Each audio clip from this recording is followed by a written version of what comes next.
Well, the one group that did quite well recently is the Aditya Birla Group.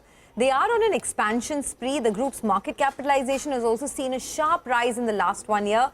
Nimesh is here with a deep dive on why the Birla Group is doing so well. Nimesh, what's cooking? Well, Sonia, to me it looks like Birla Group was the newsmaker of this week. Yeah. Looks like they're trying to bring their mojo back, and they're trying to do all the right moves across all the group companies. So let me just go to the wall and explain why I'm saying this. Just look at the Birla Group in the last 1 year.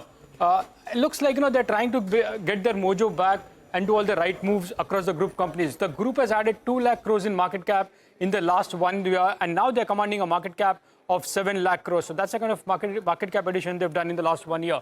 But when I'm saying they're doing the right moves, let me go across individual companies. The first stock on the list is Vodafone Idea. All eyes will be on the board meet tomorrow, where the promoters are going to infuse 2,075 crores. They've already taken a shareholder approval to infuse 20,000 crores into the company. So it looks like the capex and 5G expansion finally will be on the cards as far as Vodafone Idea is concerned. What has the stock done? The stock is almost doubled in the last 1 year. So that's the first group, first company in that group. Now the second group which has done, which has made a right noise is Aditya Birla Fashion and Retail. The stock has been a relative underperformer compared to the peers, but now on April 1st, the company announced a vertical demerger of Mundra Lifestyle as well as the fashion businesses into separate entities. And interestingly, on that day itself, the stock rallied 15%. And just a few days before that, government of Singapore actually converted their warrants into equity. What has the stock done in the last 1 year? Just 13%. So, and in fact, it's been trading at a discount to the peers as well. Look at Aditya Birla Fashion on FY26 price to earning, trading at 33 times versus Trent, which is quoting at almost 90 times. So it looks like now they're making the right moves in that particular company. The third stock company in my list is Ultratech Cement. Recently, they've reaffirmed their position as the #1 cement player in India. They want to focus on capacity expansion, and they've announced at 32,000 crores of capex as far as Ultratech Cement is concerned. What has the stock done in the last 1 year? The stock is up 30%. The next stock in my list is Grasim. This is going to be a big game changer for the group, is what a lot of analysts believe. They've announced the launch of the paints business, which is Birla Opus.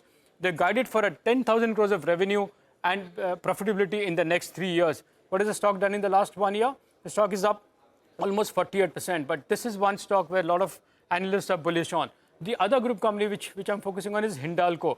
Well, the stock has actually come off from the highs recently after the company announced an cost overrun in one of the Novelis subsidiary. But confidentially, they've filed for an IPO, and they're looking for an Novelis IPO later this year with a valuation of at least $1 billion. So that is again something to focus on as far as that group is concerned. What has the stock done? The stock is up 42% in the last 1 year. The next stock on my list is Aditya Birla Sun Life AMC. It's the 6th largest AMC in that group within India.